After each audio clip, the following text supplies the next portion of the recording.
오늘 저는 봉독한 말씀을 가지고 잃은 아들의 비유에서 우리가 몰랐던 것이라는 제목으로 함께 은혜를 나누기를 원합니다. 미국 코넬 대학에서 행해졌던 보이지 않는 고릴라 시험이라는 것이 있습니다. 이 실험은 사람들이 눈에 보이는 세상을 어떻게 인지하고 기억하고 생각하는가를 연구한 것이었어요. 이 실험에 흰 셔츠와 검은 셔츠를 나눠 입은 학생들이 농구공을 주고받는 영상을 보면서 흰 셔츠를 입은 학생들의 패스 횟수를 세도록 하는 것이었습니다. 사실 이 실험의 목적은 영상의 중간에 고릴라 분장을 한 사람을 보았는지의 여부입니다. 실험이 끝나면 화면 속에서 고릴라를 보았느냐고 묻는 질문에 실험 참가자는 50%가 보지 못했다고 답한다는 것입니다. 참가자들은 흰 셔츠 학생의 패스 횟수를 세는데 정신을 집중하는 바람에 화면 속에서 어슬렁거리는 고릴라를 놀랍게도 인지하지 못한다는 것입니다. 인간은 동시에 여러 일을 처리할 수 있다고 착각하지만 우리 뇌는 다중 처리 능력, 즉 멀티태스킹이 없다는 것이 이 실험의 결론입니다. 동영상을 함께 시청하겠습니다. 여러분들은 이제 짧은 동영상 하나를 보실 겁니다. 동영상에 등장하는 여성 가운데 흰옷을 입은 여성들이 공을 몇 번 패스하는지를 맞춰보세요.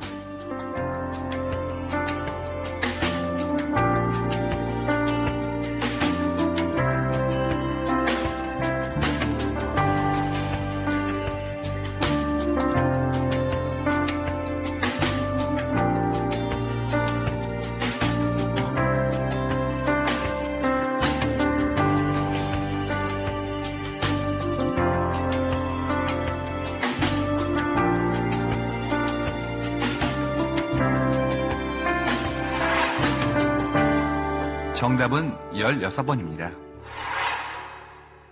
그런데 혹시 고릴라 보셨나요?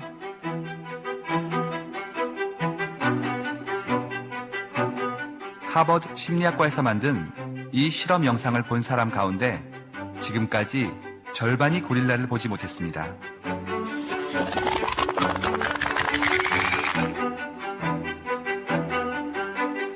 고릴라를 보셨다면 여성 한 명이 밖으로 나가고 커튼 색깔이 바뀐 건 어떤가요? 보셨나요? 있는데 못 보는 거죠. 그리고 없다고 생각하는 거죠. 우리가 그 관성에 따라서 자기 하는 일에 막 몰두하고 이러다 보면 이 세상이 바뀌는 걸 잘 모르거든요. 못 본 사람들은 아예 못 봤다는 인지조차 못 합니다.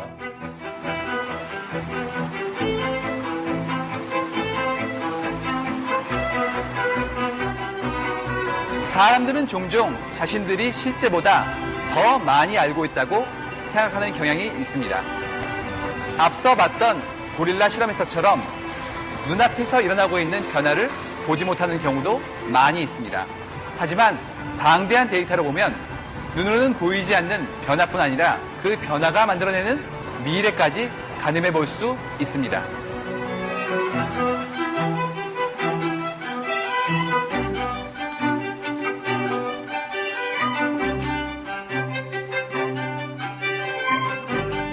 여러분 고릴라 보셨습니까? 제가 말씀해 드렸으니까 여러분이 그걸 본 겁니다. 고릴라 의상을 입은 사람을 보지 못한 이유가 무엇일까요? 기대하지 못한 사물에 대한 주의력 결핍의 결과라는 것입니다.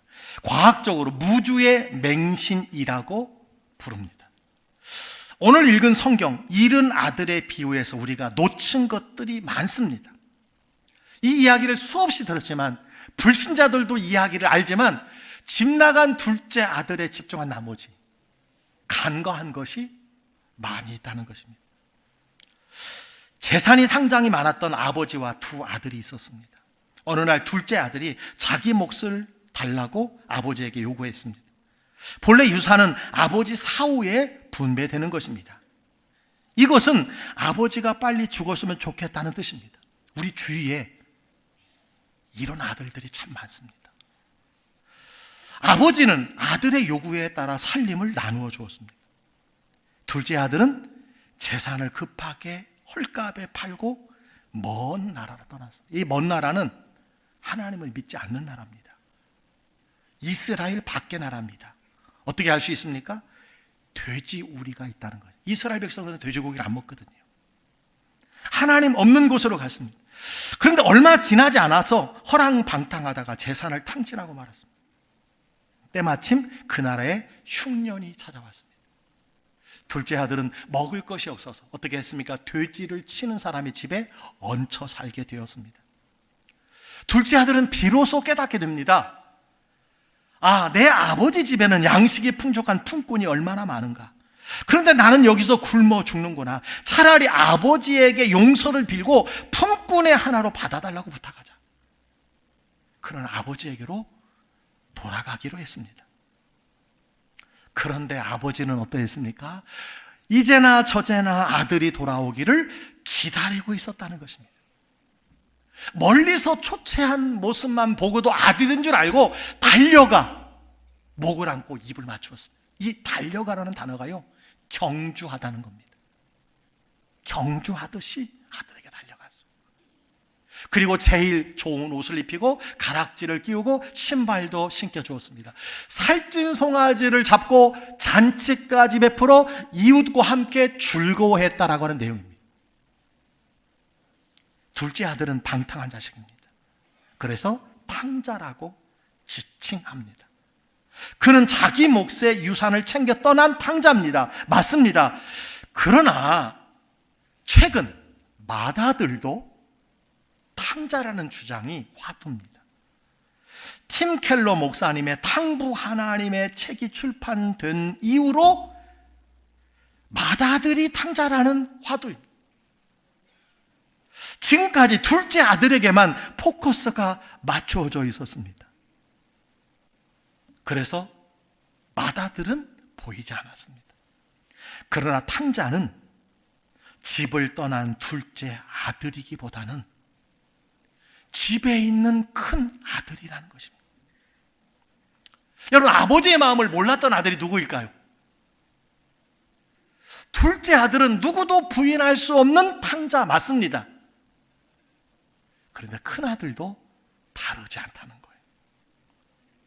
실상 아버지의 속내를 몰랐던 사람은 누굽니까? 맏아들이었다는 것입니다. 둘째 아들은 잘못을 깨닫고 회개하고 돌아왔어요. 다 털어먹고 돌아왔지만 반겨주는 아버지를 보면서 아버지의 그 큰 사랑을 알게 되었습니다. 그리고 그 사랑 안에서 살게 되었습니다. 그런데 맏아들은 아버지와 함께 살았습니다. 아버지와 함께 있었습니다. 아버지가 시키는 일을 어김없이 했지만 정작 아버지의 마음을 몰랐다는 거예요. 아버지의 마음은 무엇입니까? 오직 집 나간 둘째 아들이 돌아오는 것이라는 사실을 몰랐다는 것입니다. 맏아들은 아버지에게 대들며 따졌습니다. 29절에 이렇게 말씀합니다. 내가 여러 해 아버지를 섬겨 명을 어긴 일이었거늘 내게는 염소 새끼라도 주어 나와 내 벗으로 즐기게 하신 일이 없더니. 아버지를 섬겨라는 뜻은요, 아버지를 위해서 노예처럼 일했다는 거예요. 종처럼 일했다는 겁니다. 맏아들은 아버지 집에 함께 살면서 아들이 아니라 종처럼 일했어요. 노예처럼 일했습니다. 열심히 일했습니다. 한눈 팔지 않고 일했습니다. 그러나 아버지의 마음을 헤아렸을까요? 헤아리지 못했다는 거예요. 두 아들이 모두가 탕자라면 여러분은 둘째입니까? 맏아들입니까? 하나님 아버지의 마음을 알고 있느냐는 거예요. 아버지의 마음을 알고 있느냐는 것입니다. 돌아온 아들 때문에 잔치가 열렸지만 잔치에 참여하지 못한 사람이 있어요. 여러분 누굽니까? 맏아들이었습니다. 잔치를 배설하고 즐거워하는 아버지를 이해할 수 없었어요. 다른 사람을 초청하는 것을 이해할 수 없었습니다. 아버지 마음을 몰랐던 마다들은 이 즐거움과 기쁨을 놓치고 말았던 것입니다. 하나님 아버지가 기뻐하는 이 즐거움이 우리에게도, 우리 교회에게도 저는 필요하다고 믿습니다. 자, 누가복음 15장에는 유명한 세 가지 비유가 나옵니다. 첫째 이야기는 양 100마리 중에 한 마리를 잃었다가 다시 찾은 목자의 비유입니다. 두 번째는 10드라크마가 있었는데 동전 하나를 잃었다가 다시 찾는 주인의 비유입니다. 세 번째는 두 아들이 있는데 집을 나간 둘째 아들을 찾는 아버지의 비유입니다. 목자의 비유, 주인의 비유, 아버지의 비유. 여러분, 이 세 가지 비유에 공통점이 있습니다. 혹시 무엇일까요? 잃은 것을 다시 찾고 싶어하는 아버지의 마음이에요. 잃은 것을 찾고 싶어하는 목자, 주인, 아버지의 마음입니다. 그리고 또 한 가지가 있습니다. 잃은 것을 다시 찾을 때의 즐거움입니다. 기쁨입니다. 그런데 마다들에게는 이 기쁨이 없었습니다. 율법에 매여 살던 바리새인과 서기관들에게는 이런 기쁨이 없었습니다. 그들은 예수께서 세리와 죄인들과 함께 잡수시는 것을 폄하하고 깎아내렸습니다. 이들을 향해서 주님은 이런 말씀을 하셨어요. 마가복음 2장 17절에 보니까 건강한 자에게는 의사가 쓸데없고 병든 자에게 쓸데 있느니라. 나는 의인을 부르러 온 것이 아니요 죄인을 부르러 왔노라 하시니라. 예수님이 세상에 오신 것은 양으로 생명을 얻고 더 풍성히 얻게 하려 하는 것이며 세상을 심판하려 함이 아니라 세상을 구원하려고 함이라고 말씀하셨습니다. 여러분, 예수님은 오늘 이 말씀을 통해서 우리에게 무엇을 말씀하는 것일까요? 마다들 같은 우리가 잃은 자를 찾는 일에 동참하라는 것입니다. 동참하라는 거예요. 여러분, 32절을 보시기 바랍니다. 이 내 동생은 죽었다가 살아났으며 내가 잃었다가 얻었기로 우리가 즐거워하고 기뻐하는 것이 마땅하지 하다 아니라. 그렇습니다. 우리는 하나님의 마음으로 이 즐거움과 기쁨에 동참해야 한다는 거예요. 잃은 영혼을 찾는 일은 교회와 그리스도인이 반드시 되찾아야 할 행복이요 축복이라는 사실을 기억하시기를 주의 이름으로 축원합니다. 여러분, 그런데 이 세 번째 잃은 아들의 비유와 두 비유와 다른 점이 있어요. 두 비유에는 나오는데 세 번째 비유에 나오지 않는 것이 있습니다. 첫 번째 목자는 잃은 양을 찾아내기까지 미친 듯이 찾았습니다. 두 번째 주인은 잃은 동전을 찾기 위해 온 집안을 쓸며 찾아내기까지 부지런히 찾았습니다. 잃은 것을 찾기 위해 찾아 나섰다는 것입니다. 그런데 세 번째 비유는 아들을 잃었어요. 그런데 찾도록 찾지 않고 뭐하고 계세요? 기다리고 있다는 겁니다. 아버지의 마음은 먼 나라에 가서 아들을 데려오고 싶었을 것입니다. 그런데 스스로 깨닫고 돌아올 때까지 기다린다는 것입니다. 하나님은 기다리십니다. 찾아가지 않았다는 것입니다. 여러분, 왜 그럴까요? 양은 짐승이고 드라크마는 물건입니다. 그냥 찾아오면 됩니다. 그런데 사람은 찾아서 억지로 집에 데리고 온다 해도 다시 나가면 그만입니다. 인간은 다르다는 거예요.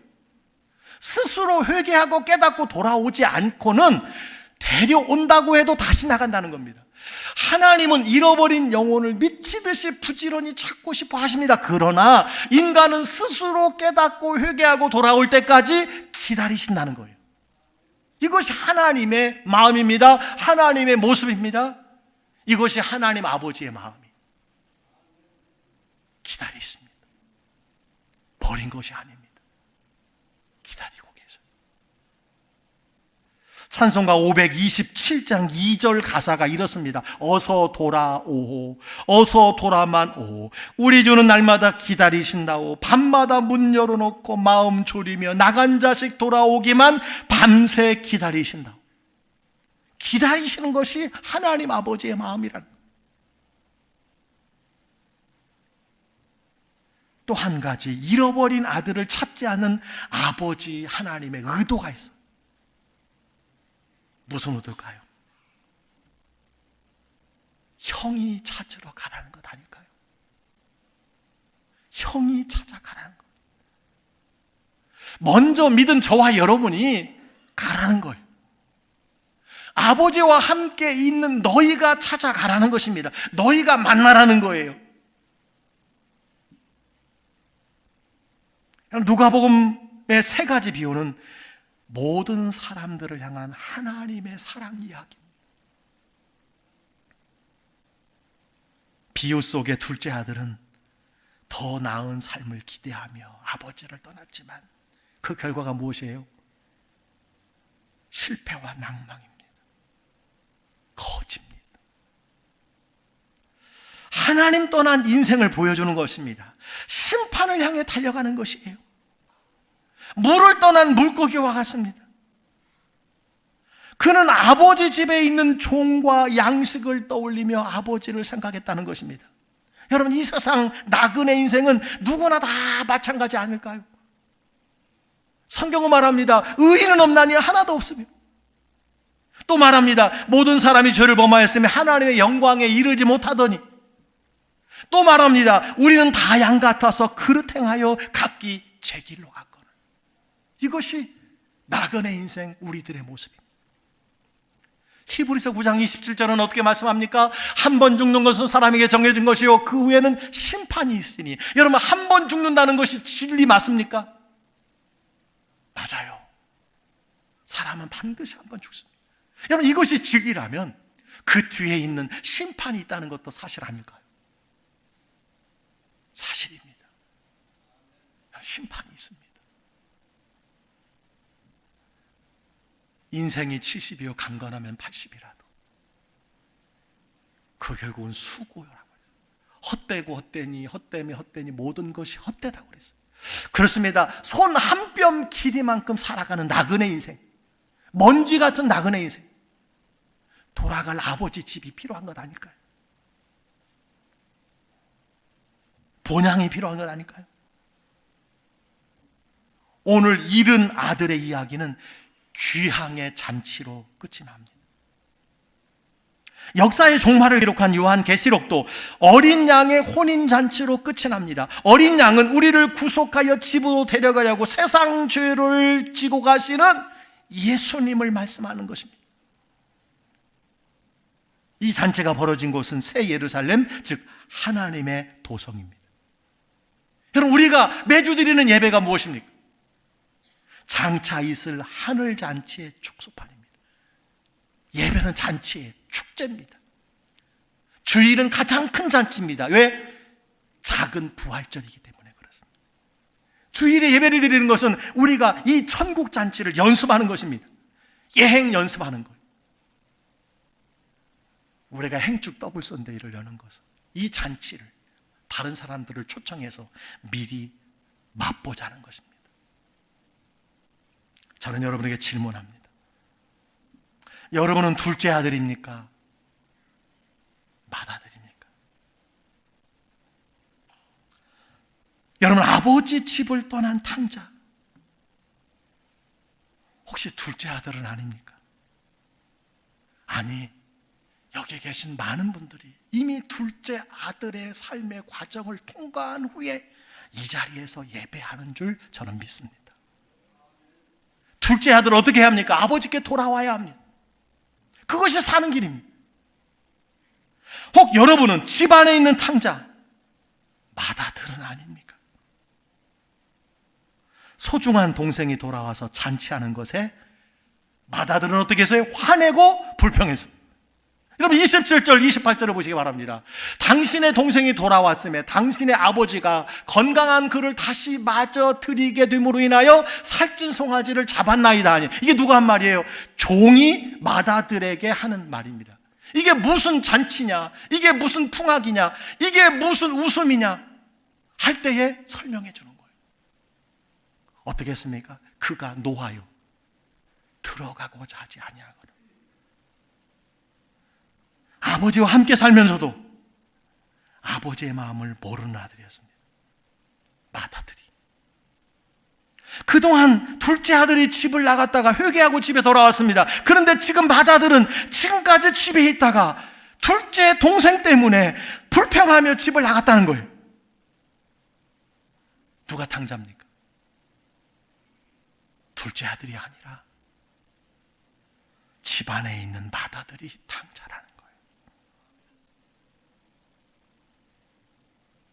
여러분, 맏아들은 누구를 상징하는 것일까요?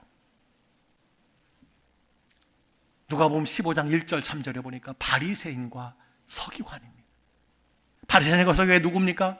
하나님의 말씀을 잘 알고 하나님을 잘 믿는 사람들의 대표적인 사람입니다.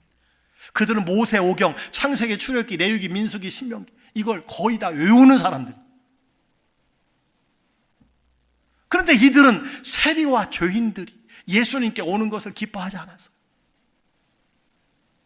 수군거리며 비난했습니다.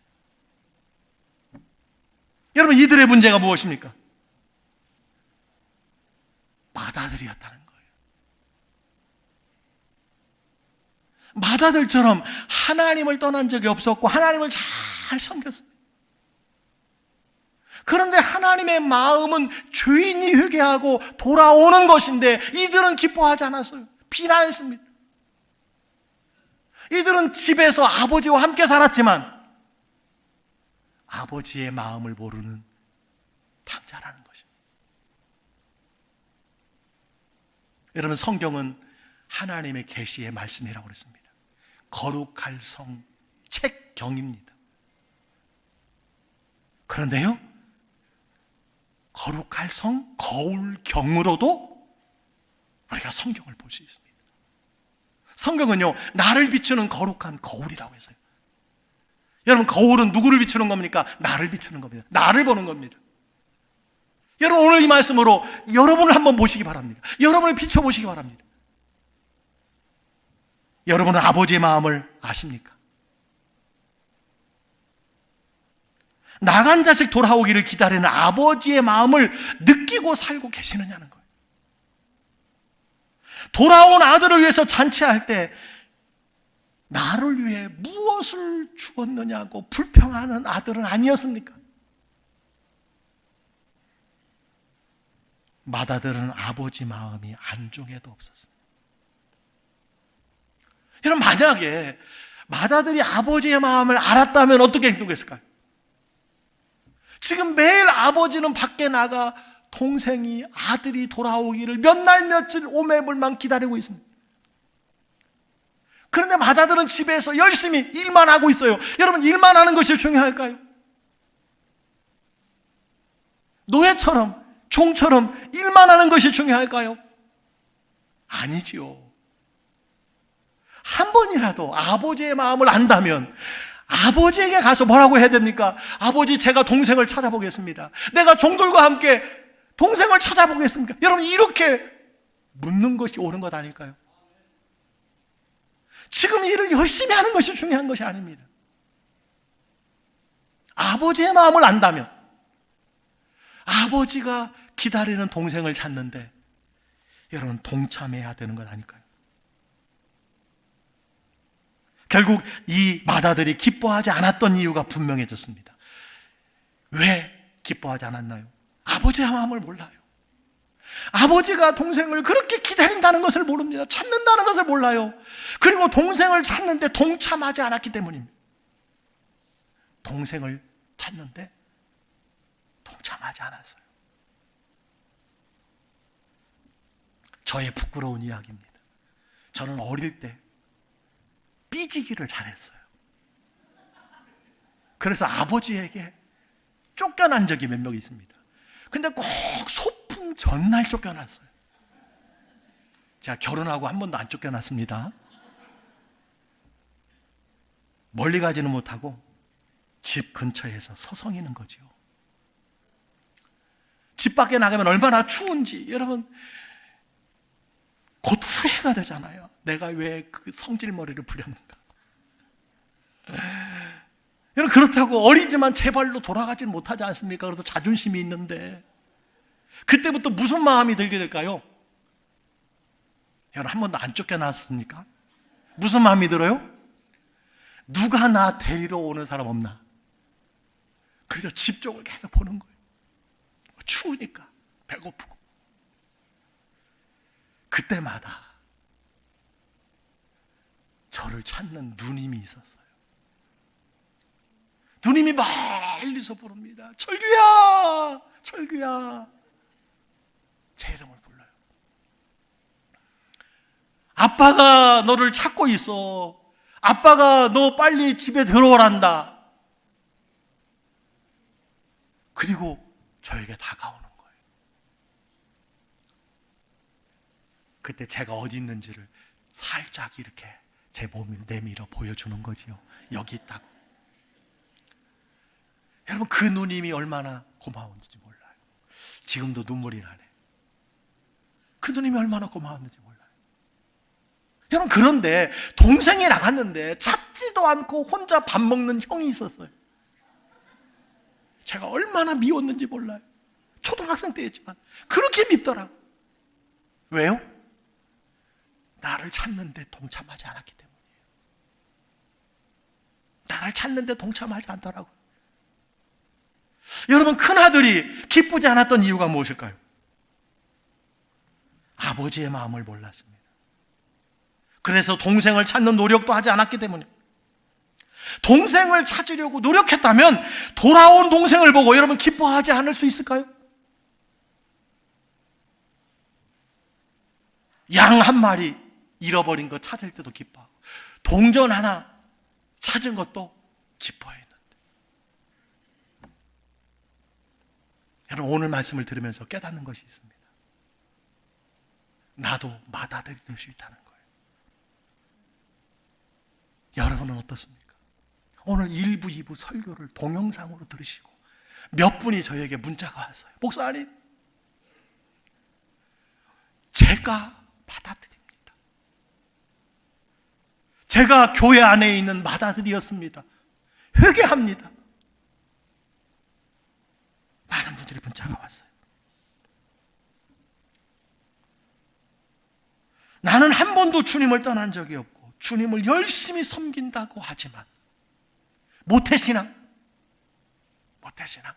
그래서 한 번도 떠난 적이 없어요. 그렇지만 잃어버린 영혼들을 찾으시는 하나님의 마음을 모르고 교회만 열심히 다녔다면, 교회 일만 열심히 했다면 여러분 큰아들일 수 있다는 거예요. 맞습니까? 이해가 되십니까?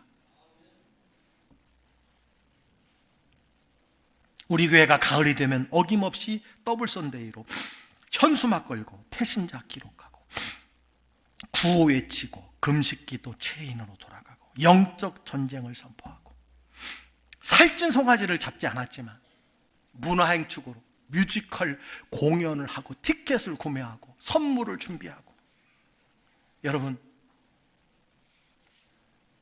귀찮지요? 귀찮으실 것 같습니다. 이런 분들이 계실 거예요. 왜 이렇게 허비하느냐? 왜 이렇게 귀찮게 하느냐? 제가 지난주에 말씀드렸어요. 저도 거울 보고 하나님 왜 자꾸 이런 거 시키십니까? 우리 교회 이거 안 해도 되잖아요. 이거 모양 빠지는 일 아닙니까? 전도하는 거. 우리 교회는 전도 안 해도요 벌써 190명이 등록했어요. 이 김 목사 이런 거 안 해도요 누가 남을 할 사람 없습니다. 왜 이렇게 귀찮게 하느냐? 이런 분이 있을 수 있다고 저는 생각합니다. 저도 그렇게 생각하니까. 여러분 그러나 기억하세요. 주님의 마음을 모르기 때문이에요. 여러분, 이 티켓 10,000원이에요. 제 마음으로는 제가 한 500만 원 딱 내고 싶어요. 제가 그런 형편은 안 됩니다만, 여러분, 한 영혼을 그래도 교회 문턱을 넘게 하는데 10,000원이에요. 여러분, 요즘 커피 7,000원. 그 집의 시그니처는요 8,000원, 9,000원 합니다. 10,000원이에요. 여러분, 좀 구매를 좀 하세요. 이거 전해주고 이거 보러 가자고 교회로 오면 이 내용의 은혜가 됩니다. 접촉점으로 삼으라는 거예요. 오늘 이 말씀을 듣고 여러분, 하나님의 마음을 알게 되기를 주의 이름으로 축원합니다. 여러분이 교회에서 열심히 봉사하는 것도 중요합니다. 좋습니다. 하나님은 잃어버린 영혼이 돌아오는 것을 기뻐하신다는 거예요. 다 즐거움으로 끝납니다. 여러분, 하나님의 부탁은 다른 것이 아니에요. 하나님의 부탁이 무엇일까요? 제발 나와 함께 기뻐하자는 거예요. 제발 나와 함께 즐거워하자는 거예요. 그래서 23절에 보니까 살찐 송아지를 끌어다가 잡으라, 우리가 먹고 즐기자. 32절에 보니까 이내 동생은 죽었다가 살아났으며 내가 잃었다가 얻었기로 우리가 즐거워하고 기뻐하는 것이 마땅하다 하니라. 하나님은 잃어버린 영혼이 돌아올 때 기뻐하라는 말씀입니다. 함께 기뻐하자는 거예요. 함께 즐거워하자는 겁니다. 여러분, 함께 기뻐하시기를 주의 이름으로 축원합니다.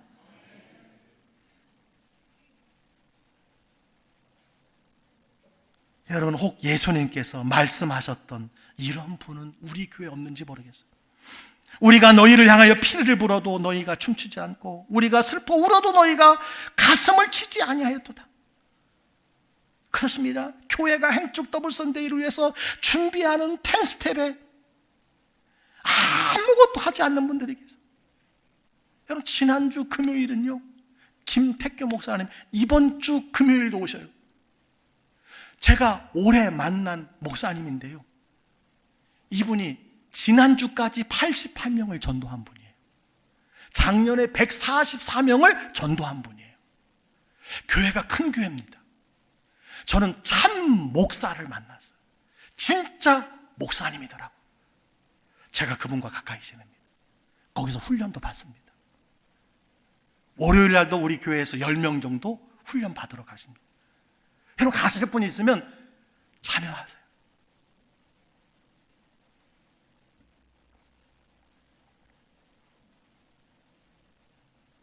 교회가 여러 가지 행사를 해도 아무것도 하지 않는 분. 여러분, 금요일도 좀 오세요. 그렇게 광고하고 그렇게 카톡으로 보내도 정말 너무하죠. 지난주 너무 안 나와서 제가 뒤로 넘어질 뻔했어요. 여러분, 장로님, 권사님, 안수집사님들은 필수적으로 나오셔야지요. 제가 3부 예배 때만 이 말씀을 드립니다. 여러분, 피리를 불면 좀 춤도 추고, 잔치를 하면 노래도 부르고 춤도 좀 춰야 되지 않습니까? 우리들 중에는 마다들이 너무 많다는 거예요. 마다들이 너무 많습니다. 관심 없어요. 아버지는 어떤 마음을 가지고 있든지 관심 없습니다. 여러분, 마다들이니 하나님께서 성령을 보내시고 교회를 세우고 우리에게 주신 사명이 있습니다. 사도행전 1장 8절에 나오지요. 오직 성령이 너희에게 임하시면 너희가 권능을 받고 예루살렘과 온 유대와 사마리아와 땅끝까지 이르러 내 증인이 되리라 하시니라. 전도는 교회의 본질이에요. 교회의 존재 목적이에요. 아무리 많은 것을 교회가 해도요, 이것 하지 않으면 주님의 교회가 아닙니다. 전도는 한 영혼을 그리스도에게 인도하는 모든 과정이에요. 모든 과정입니다. 여러분, 예수 그리스도를 알리시기를 주의 이름으로 축원합니다. 예수 그리스도를 전하시기를 주의 이름으로 축원합니다. 말씀을 마칩니다. 어떤 대학생이 밤늦은 시간에 마지막 4호선 지하철을 탔습니다. 밤늦은 시간이라 승객은 아무도 없고 술이 취한 아저씨가 자신을 보더니 손짓하며 부르고 있었습니다. 가까이 갔더니 혀 꼬부라진 소리로 이렇게 질문했답니다. 학생, 이 지하철이 기름으로 가지요? 대학생은 한참 생각을 하다가 친절하게 대답했습니다. 아니요, 전기로 갑니다. 그러자 그 아저씨는 갑자기 전철이 미아역에 도착하자마자 헐레벌떡 뛰어내리는 것이었습니다.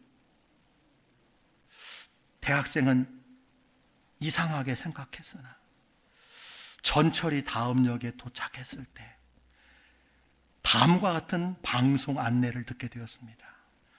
이번에 정차할 역은 기름역입니다. 대학생은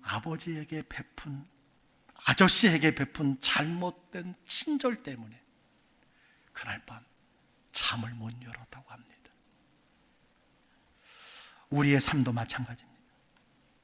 내가 만나는 사람들에게 여러분 예수 그리스도를 가르쳐 줘야 되지 않을까요? 이 소식을 전해야 되지 않을까요?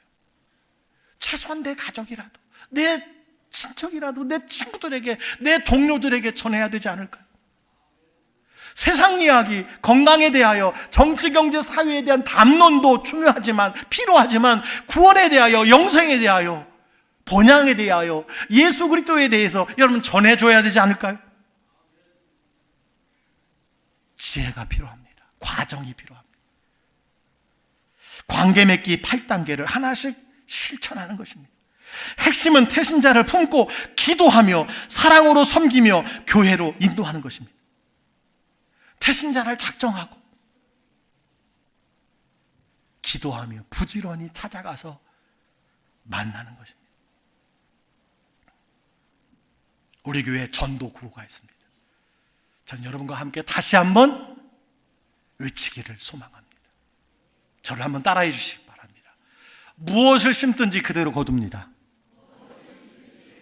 다시 한번 천천히 크게 시작. 무엇을 심든지 그대로 거둡니다. 전도의 열매는 나가면 있고 안 나가면 없습니다. 전도는 쉽습니다. 예비된 영혼이 있기 때문입니다. 전도는 실패가 없습니다. 과정이기 때문입니다.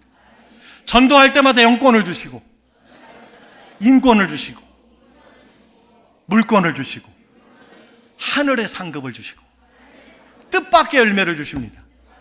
하나님이 하십니다. 아멘.